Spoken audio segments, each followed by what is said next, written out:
We are back. We are back. We are back. James Gunn ने आखिरकार Superman का teaser trailer drop कर दिया एंड इट वाज एक्सीलेंस। याद करो आखिरी बार सुपरमैन मूवी कब देखी थी। उस बात को 12 साल हो चुके हैं, जहां सिर्फ पूरा सुपर हीरो जॉनरा ही नहीं बल्कि सुपरमैन का पूरी सोसाइटी को इंतजार था कि कब लौट रहा है अपना सुपरमैन। एंड जेम्स गन के इस टीजर ट्रेलर को देखकर मुझे बहुत अच्छा लगा कि वो उस क्लासिक अच्छे सुपरमैन को लेकर आ रहे हैं जो सिर्फ अच्छा करना चाहता है।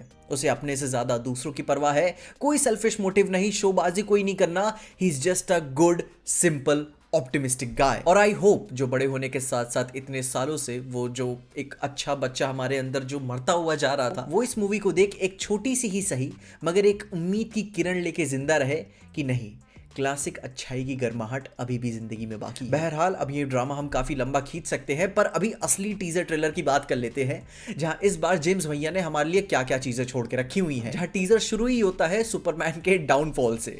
कपड़ों में कोई चमक नहीं, पोस्चर में कोई दम नहीं, और ऊपर से पिटा हुआ खून थूक रहा है भाई अपना। पर जो भी हुआ है इसके साथ बड़ी गंदी वाली लगी है इसकी। कोई धूप इसे नहीं मिल रही है तो ऑब्वियसली, वरना तो भाई अपने ठीक ही हो जाते। और जैसे इंसान के मरने के दौरान में फ्लैशबैक्स उसे आते हैं, तो यहाँ पे अपने कालेल को भी अपनी जिंदगी की झलक मिल रही है।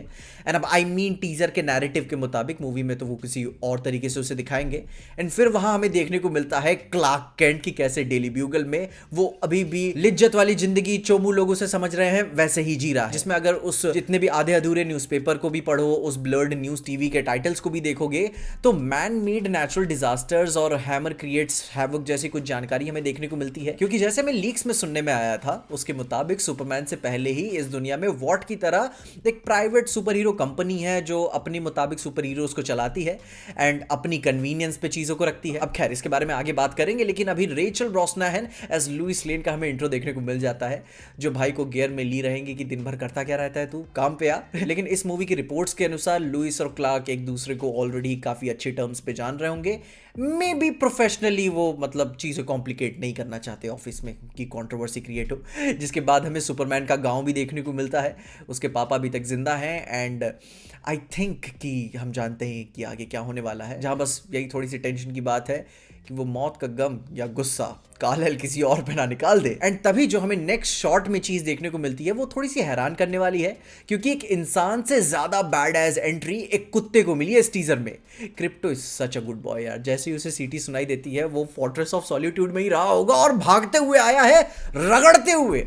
आ सकता है भाई अपना उड़ते हुए, मैंने स्टिल देखी हुई है, चांद पे भी जा चुका है, लेकिन नहीं, रौला भी तो मेंटेन करना है। और फिर जो पकड़ के भागा है बंदा, वो पूरा सीन इतना स्वीट होलसम एंड मूवी में इतना इमोशनल जाएगा कि कोई हद नहीं। अब मैं बता रहा हूँ, क्रिप्टो आएगा ना तो सुपरमैन मरा पड़ा होगा, उम्मीद से हारा हुआ, पिटा हुआ, एंड फिर क्रिप्टो जो उसको लाइट दे के जाएगा, आप अभी इमेजिन करो, आपका दिल भरना शुरू हो जाएगा। एंड फिर उसके बाद हमें अगले शॉट में देखने को मिलता है सुपरमैन अपनी क्लासिक ऑरा में लोगों को बचाते हुए। वो जो अपने अतीत की क्लासिक कैंपीनेस नहीं होती है, बच्चों को बचाने वाला वर्ल्ड एंडिंग इवेंट्स के दौरान में, कि उसे एहसास ही तक नहीं हुआ लड़की को कि पीछे काइजू जैसा कोई मॉन्स्टर आ रहा है, एंड फिर सुपरमैन आता है उसे बचाने के लिए। इस तरीके के सिंबल्स पे कितने मीम्स बनते हैं, अपने स्पाइडरमैन ने भी शायद रेमी की मूवी में किया हुआ था। And I think James Gunn का इसको यहाँ पे स्पेसिफिकली डालने का यही इंटेंट होगा कि बहुत ही समय से हम वो क्लासिक हीरोइज्म वाला ऑरा मिस कर रहे थे, एंड इस सुपरमैन के साथ, अपने सबसे पहले सुपर हीरो के साथ, हमें वो दोबारा से इस मूवी में जीने को मिलेगा। जहाँ पे फिर हमें निकोलस हॉल्ट भी देखने को मिल गए,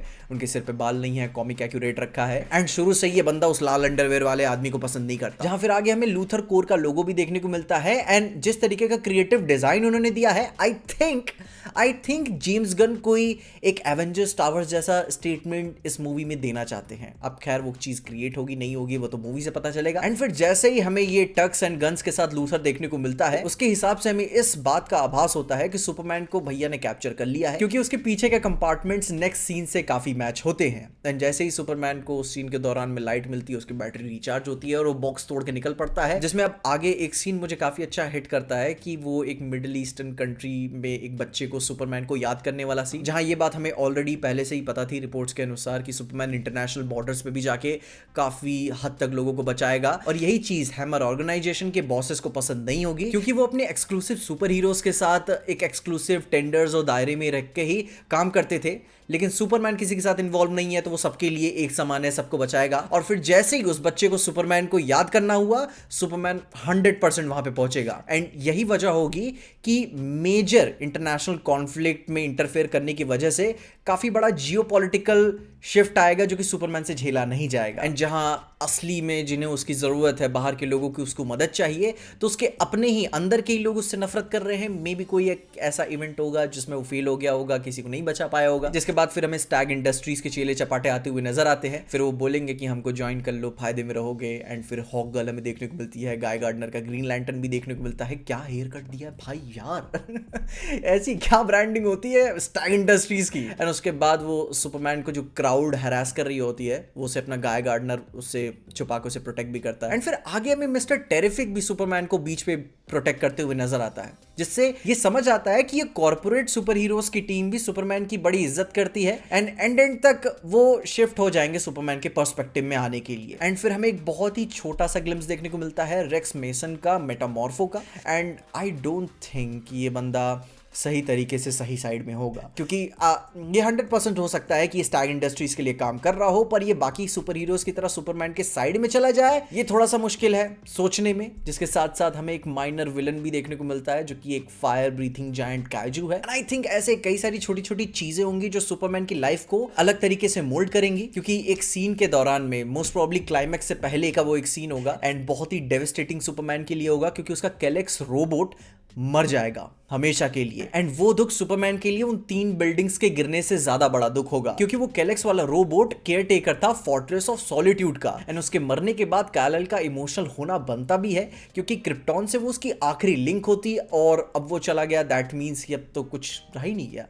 क्या करेगा फोर्ट्रेस ऑफ सॉलिट्यूड में आके, अकेला बैठा रहेगा। और जो मेन विलन होगा कहानी का, वो होगा लूथर, ये ब्लैक सूट वाला नॉर जैसा बंदा, एंड ब्रेनियक की जैसी शिप में हवा में उड़ के लोगों को परेशान कर रही है वो, जिसको मैं अभी तक पूरी तरीके से फिगर आउट नहीं कर पाया हूं। तुम मुझे कमेंट जरूर बताना कि वो था क्या। लेकिन जो भी है, एक बात तो कहनी पड़ेगी, मूवी इमोशनल बहुत गंदा खेलेगी आपके साथ। इसका विजुअल एस्थेटिक भी मुझे काफी अच्छा, होपफुल, वार्म एंड होलसम लगा, जिसे अभी हम परफेक्ट फील कर सकते हैं कि ठंड में जब एक धूप निकलती है ना, वो चेहरे पे हल्की हल्की गर्माहट आती है। वो विजुअल एस्थेटिक उन्होंने यहाँ पे दिया हुआ है। थोड़ी सी कह सकते हो कि ब्राइट है, पर आई थिंक वो एकदम क्लासिक कॉमिक वाले ऑरा में जाने की कोशिश कर रहे हैं, जिसकी वजह से उन्होंने इस बार पूरी तरीके से नया ही एस्थेटिक इसके लिए चुना है। जहां पे अब मेकर्स ने एक गेम खेला है अपनी ऑडियंस के साथ, कि इस टीजर ट्रेलर के रिलीज होने से ठीक एक दिन पहले एक 7 सेकंड का टीजर उन्होंने ऑलरेडी ड्रॉप किया था। एंड उसमें कई सारी चीजें अलग, जैसे कि डेली ब्यूगल वाले इस सीन में लुइस लेन के बगल में जिमी ओल्सन खड़ा है, स्टीव लॉम्बार्ड है, कैट ग्रांट है, जो कि क्लार्क पे काफी लाइन मारती है।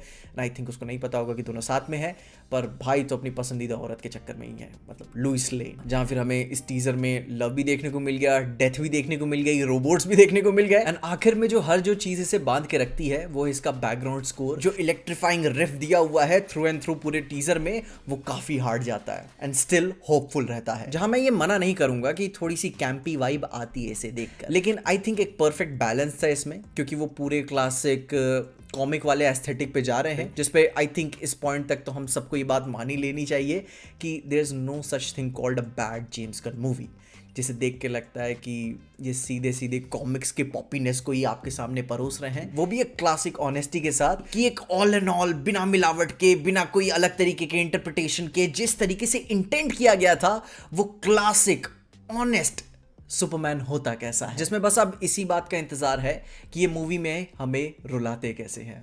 बाकी तुम अपने टीजर ट्रेलर को देख के डिटेल्स मुझे कमेंट्स में जरूर बताना, जो स्पेशल सी चीजें तुमने नोटिस की, एंड तुम्हें इस टीजर में क्या पसंद आया, क्या नहीं पसंद आया, और क्या बेटर हो सकता था। अपने ओपिनियंस मुझे कमेंट्स में जरूर बताना, और तब तक के लिए देखते रहना पीजे एक्सप्लेन।